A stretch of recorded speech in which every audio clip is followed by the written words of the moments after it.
সালাত পড়তে গিয়ে নামাজ পড়তে গিয়ে মানুষ পাঁচটা শ্রেণীতে বিভক্ত হয়। কয় শ্রেণীতে বিভক্ত হয়?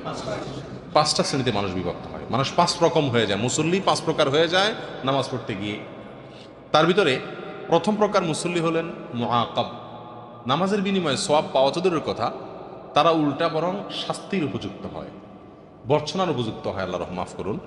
দ্বিতীয় প্রকার মুসল্লি হলেন মুহাসাব, যে নামাজ পড়ার পরে এই নামাজের পর আল্লাহ তাকে জবাবদিহিতার মুখোমুখি করেন। আল্লাহর কাছে জবাবদিহি করতে হয়, কি নামাজ নিয়ে আসলা তুমি, কি নামাজ পড়লা, এই সমস্যায় কারো নামাজে জবাবদিহিতার মুখোমুখি হতে হয়।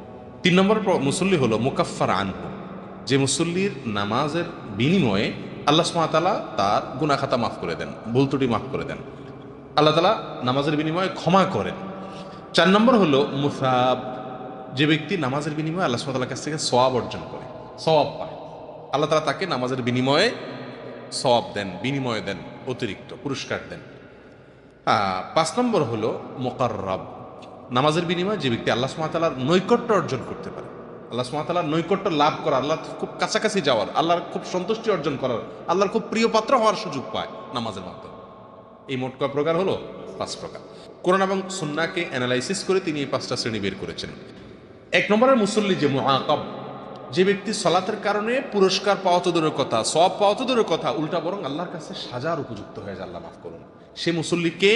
সে মুসল্লি হলো ওই মুসল্লি যে মুসল্লি নামাজ পড়েন কিন্তু তার নামাজের শর্ত, পবিত্রতা ইত্যাদি এগুলোর ব্যাপারে কোনো কি নাই, তার কেয়ার নাই, এগুলোর ব্যাপারে গাফলতি আছে।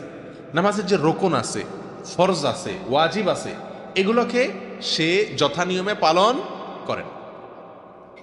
রুকুতে উঠে সোজা না হয়ে দৌড় দিল সেজদায়, সেজদাতে উঠে না সোজা না বসে আবার দৌড় দিল, আবার সেজদায়, এইভাবে তাড়াহুড়া করে নামাজ পড়লো। রোকনে ত্রুটি থাকলো, ওয়াজিবের ত্রুটি থাকলো, শর্তের ত্রুটি থাকলো, এরকম যদি সলাৎ পড়ে তাহলে সেই সলাৎ এর কারণে সেই ব্যক্তি আল্লাহর ভৎসনা, আল্লাহর পক্ষ থেকে শাস্তির বরং মুখোমুখি হবে। এবং এই মর্মে বহু হাদিস বর্ণিত আছে। আপনারা কেউ বলতে পারেন তাহলে তো আর নামাজ পড়ার চাইতে যারা নামাজ পড়ে না তাহলে তারা আরো ভালো আছে নাকি? নামাজ পড়েও যখন সাজা পাবে তাহলে না পড়া ভালো না? ব্যাপারটা কি এরকম না? নামাজ পড়ে যদি সাজার উপযুক্ত হয় সেই সাজা, আর নামাজ না পড়ে যে সাজার উপযুক্ত হবে, দুইটা কি এক? একজন একটা নির্দেশ করছেন, আপনি সেই নির্দেশটা পালন করছে কিন্তু সঠিকভাবে পালন করে নাই, সে বকা শুনবে। আর আরেকজনের কাজটা নির্দেশটা পালনই করে নাই, সেও বকা শুনবে। এক। নাম্বার দুই, মুহাসাব, যে ব্যক্তি সলাতের কারণে আল্লাহর কাছে জবাবদিহিতার মুখোমুখি হতে হবে। সে কে? সে হলো ওই ব্যক্তি যে ব্যক্তি নামাজ পড়ছে, নামাজের শর্তগুলা মোটামুটি ঠিকভাবে পালন করছে, নামাজ পড়তে গিয়ে ফরজ এবং ওয়াজিবগুলাও মোটামুটি ঠিকভাবে পালন করছে, কিন্তু নামাজের শুরু থেকে শেষ পর্যন্ত কি পড়ছে আর কি করছে সে কিছু জানে। সে শুধু শুরু করছে আর শেষ করছে দূর জানে, মাঝখানে সে অন্য কোনো জগতে বিচরণ করছে, কোনো খোঁজ খবর নেই, কি পড়ছে কি না পড়ছে, কয় রাকাত পড়ছে না পড়ছে, কোনো হুঁশদিশ নাই। আল্লাহ মাফ করুন, এই কিসিমের মুসল্লির পরিমাণ সবচাইতে বেশি। এই মুহাসাব, এই শ্রেণীর মুসল্লিরা আল্লাহর কাছে জবাবদিহি করতে হবে।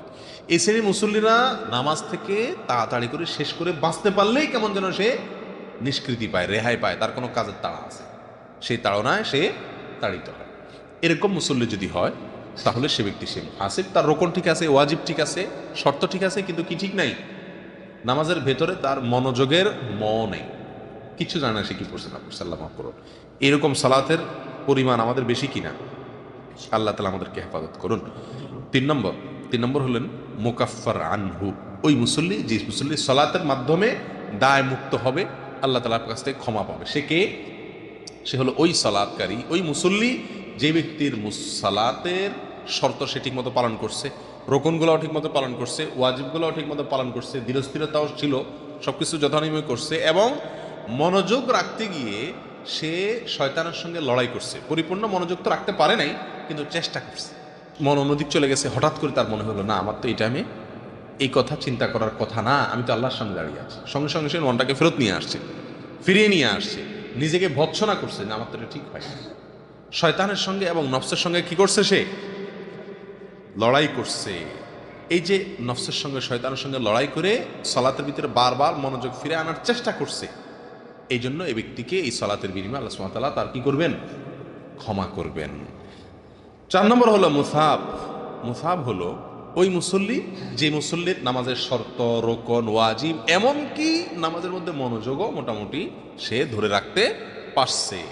100 সম্ভব না হলেও যতটুকু সম্ভব সাধ্যে সে সবটুকু মনোযোগ ধরে রাখতে পারছে নামাজের মধ্যে, এই ব্যক্তি সওয়াব পাবে নামাজের বিনিময়ে। 5 নম্বর মুকাররাব, আল্লাহর কাছে যে ব্যক্তি নামাজের মাধ্যমে আল্লাহর খুব কাছাকাছি যেতে পারবে, আল্লাহর খুব নৈকট্য অর্জন করতে পারবে, সেই ব্যক্তিকে, সেই বিভক্তি হলো ওই ব্যক্তি যে ব্যক্তি এই সালাতের শর্ত, রোকন, ওয়াজিব, মনোযোগ, খুশু সব ঠিক মতো করছে, পাশাপাশি এই মন নিয়ে সালাত আদায় করতে পারছে যে আল্লাহ সুবহানাহু ওয়া তাআলার সামনে দাঁড়িয়ে তিনি সালাত আদায় করছেন, এই কথার ইস্তেহজার করতে পারছে। অর্থাৎ আনতা আবুদাল্লাহা কাআন্নাকা তারাহু, ইহসানের যে দরজা, সে দরজা, সে স্তরে সে চলে যেতে পারছে। অর্থাৎ ইবাদত করছে, নামাজ পড়ছে এমনভাবে কেমন যেন সে আল্লাহ সুবহানাহু ওয়া তাআলাকে দেখছে, দেখলে যেভাবে আল্লাহর সামনে নামাজ পড়তো ওই রকম মন নিয়া সে নামাজ পড়তে পারছে, ওইরকম ভয় নিয়া, ওই রকম এহতেরাম, ইজ্জত আল্লাহর প্রতি রেখে সে সালাতটা আদায় করতে পারছে। এই লেভেলে যদি সালাত আদায় করতে পারে তাহলে সেই ব্যক্তি হবে মুকাররাব। এই সালাতের মাধ্যমে সে আল্লাহর খুব বেশি নৈকট্য অর্জন করবে, খুব বেশি সন্তুষ্টি অর্জন করতে সক্ষম হবে। এই 4 নম্বর এবং 5 নম্বর শ্রেণীর ভিতরে পার্থক্য হলো 4 নম্বর শ্রেণীর লোকজনের খুশু খুজু সবই ঠিক আছে, শুধুমাত্র এহসানের স্তরে সে পৌঁছাতে পারে না। অর্থাৎ আল্লাহকে দেখে ইবাদত করলে যেরকম ইবাদত হতো সেই মানের ইবাদত করতে সে পারে নাই, কিন্তু 5 নম্বর মুসল্লি যে সে এটা পারছে। প্রিয় ভাইয়েরা, এই যে 5টা প্রকারের কথা আল্লামা ইবনে কাইয়িম আল জাওযী রাহিমাহুল্লাহ আল ওয়াবিলুস সাইয়্যিব কিতাবে বলেছেন, সেখানে আরেকটু ব্যাখ্যা করে